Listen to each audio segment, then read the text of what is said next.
यहाँ पनि एआरटीलाई सूचना प्रवाह गर्छ। एआरटी भनेको बाहिरबाट ल्याइएको शक्ति हो। भनेको एआरटी भनेको एन्टी रेट्रो भाइरल थेरापी भन्छ, जुन एचआईभी पोजिटिभ भएका व्यक्तिहरूले खाने गर्छन् हो। अब सन् 2012 मा यो एआरटी भन्ने औषधि 2 टाइम खानु पर्थ्यो 24 घण्टामा। कुरा बुझ्नुभयो? 2 टाइम खानु पर्थ्यो भनिसकेपछि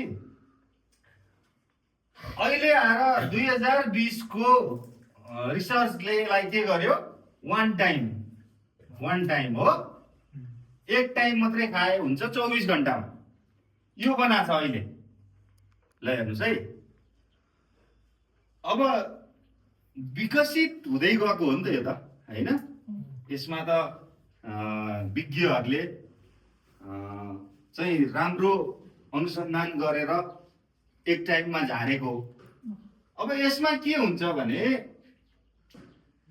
अहिलेको औषधिमा टिएलडी भन्ने हुन्छ है, टिएलडी है।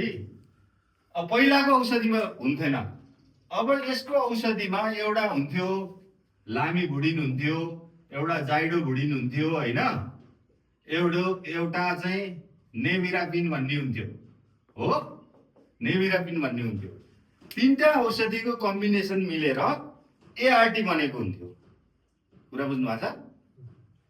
एन्टी रेट्रो भाइरल थेरापी यसको फुल फर्म चाहिँ। कुरा बुझ्नुभयो? यहाँसम्म बुझ्नु भएको छ? हो। पहिला तपाईले बेलुका 9 बजे यो एआरटी खानुहुन्थ्यो भने, बिहान 9 बजे खानुहुन्थ्यो भने बेलुका पनि 9 बजे नै खानु पर्थ्यो, किनभने 12 घण्टाको अन्तरालमा।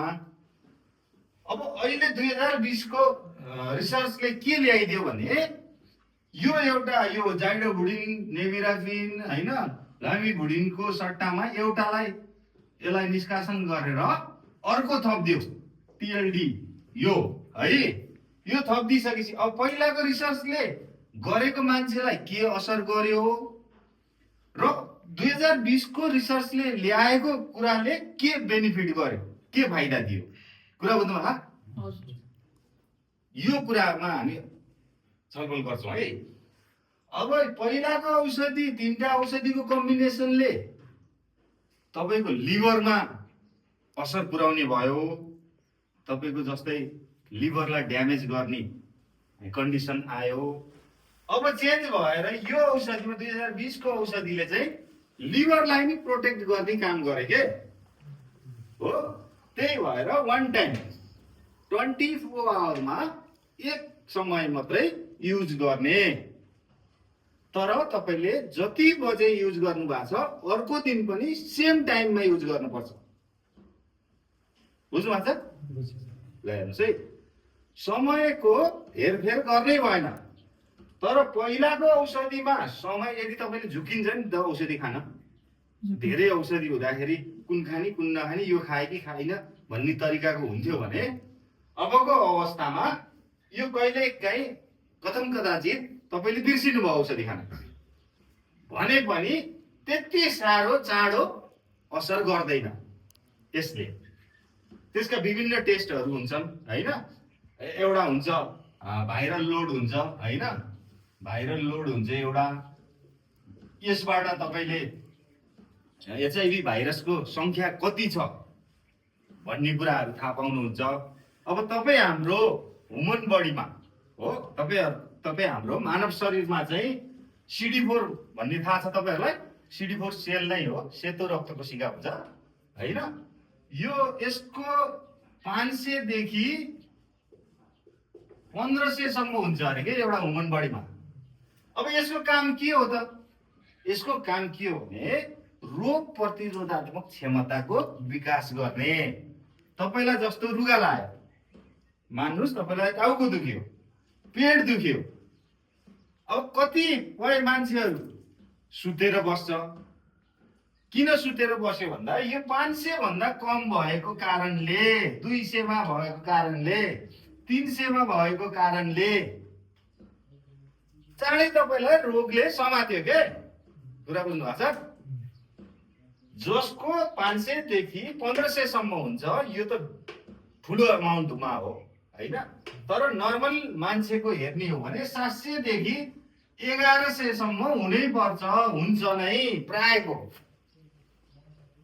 ल हेर्नुहोस्, अब तपाईँले चेक जाँच गर्न जानुभयो, भाइरल लोड गर्नुभयो, त्यत्तिकै तपाईँलाई एचआइभी पोजिटिभ छ छैन थाहा छैन, तर मेरो भाइरल लोड कति छ अथवा CD4 भनौँ न, CD4 काउन्ट कति छ भनेर चेक गर्नुभयो भने CD4 को संख्या चाहिँ भाइरल चाहिँ एचआइभी को लागि भयो होइन। यो CD4 को लागि चाहिँ तपाईँले यो काउन्ट गर्न भयो भने, यो टेस्ट गर्नु भयो भने तपाईँको ठ्याक्कै निकालिदिन्छ के ल्याबले।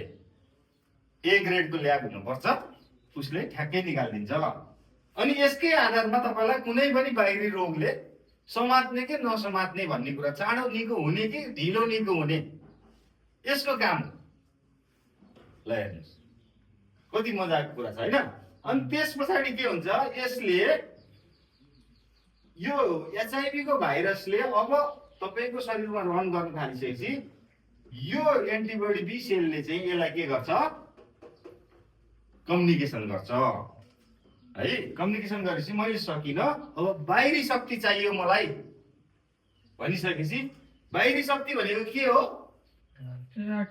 एआरटी हो, एन्टी रेट्रो भाइरल थेरापी हो बाहिरी शक्ति भनेको। अब यसले के गर्छ, इनर्जी बुस्ट हुने काम गर्छ, शक्ति प्रदान गर्ने काम गर्छ यो भाइरससँग लड्नको लागि। ल हेर्नुहोस्, अनि जब एआरटी तपाईँको शरीरमा 9 बजे खानुहुन्छ नि, अनि तपाईँको रोग प्रतिरोधात्मक क्षमताको के भयो, इम्युनिटी पावर के भयो, विकास भयो। अब औषधिले बाहिरी थप पावर दिन थाल्यो, अनि योसँग फाइट खेल्छ। एचआइभी भाइरस र एआरटी को यहाँ के हुन्छ, घमासान युद्ध हुन्छ। ल हेर्नुहोस् है, घमासान युद्ध भएपछि अब जस्तो हजारको संख्यामा एचआइभी को भाइरस छ भने यसले एआरटीले के गर्छ, 979 वटा भाइरसलाई मारिदिन्छ। कुरा बुझ्नुभयो, 979 वटा भाइरसलाई एआरटीले मारिदिन्छ। मारिसकेपछि रह्यो कतिवटा, एउटा रह्यो के। अब एउटा भयो, 979 वटालाई त मारिसक्यो, अब म एउटालाई त यसले त मार्छ भन्ने त यसलाई त पर्यो नि त। परिसकेपछि यसको काम के हो, यो सुतेर बस्ने काम हो यसको। यस्तरी सुतेर बस्छ कि म मरे। कुरा बुझ्नुभयो, म मरेको हो। अब मरेकोलाई कसैले मार्छ त, मार्दैन नि त। हो, एआरटी झुक्किन्छ अब, किनभने 1000वटा सैनिकलाई मैले मारे। अब 1000वटामा 979 वटा मरेछ, एउटा चाहिँ मरेको नाटक गरेछ। ल हेर्नुहोस् है, अब मरेको नाटक गरेकोलाई उसले सम्झियो यो मरे, यो सबै मरे भनेर यसले वास्ता गर्न छोडिदियो। अब तपाईँहरूलाई सजिलो तरिकाले बुझाउनको लागि अझै म भन्छु। अनि के गर्छ, अब दुवै पक्षको युद्ध हुँदा दुवै पक्षको सैनिक त मर्छन् नि त। हो, एउटा यो सुतेर बसेको जुन एचआइभी को भाइरसले यो एआरटी को सैनिक अथवा एन्टिबडी को सैनिकको ड्रेस निकालेर लगाउँछ, उसको जस्तै सैनिकको ड्रेस लगाइदिन्छ उसले। अब चिन्यो त, यो दुश्मन हो कि आफ्नो साथी हो भनेर यसले चिने त, चिनेन। किन चिनेन भन्दाखेरि उसले सेम ड्रेस देख्यो, सेम पोसाक देख्यो। अब उसले त्यो ड्रेस लगाउनुको पछाडि के छ त रिजन भन्दाखेरि यो बोर्डरलाई पार गरेर यहाँ सर्भाइभ हुन छ भनेपछि त्यो किल्लाबाट निक्लेर अर्को किल्लामा पुग्नु छ नि त। ल निक्लिसकेपछि त्यो ड्रेस लाएर यहाँ निस्किसकेपछि फेरि यो 979 वटा मरे थियो भने फेरि 1000मै परिणत हुन्छ यो फुटेर। कुरा बुझ्नुभयो, कति रोचक छ यो कुराहरू। यो पछि फेरि आफ्नै स्वरूपमा आउँछ के, त्यसबाट अरु 979 वटालाई जन्म दिन्छ, फेरि हजारौंको संख्यामा फेरि हुन्छ। यो साइकल चलिरहेको छ। यो पुलिस हो भने हैन, यो पुलिस हो भने हैन, यो चाहिँ सशस्त्र हो भने हैन, यो चाहिँ आर्मी, यसरी गर्नु पर्यो हामीले बुझ्नको लागि। अब जस्तो एआरटी को काम के हुन्छ भन्दाखेरि तपाईको शरीरमा त्यसले आत्मरक्षा दिने काम गर्छ, तपाईको शरीरलाई बचाउने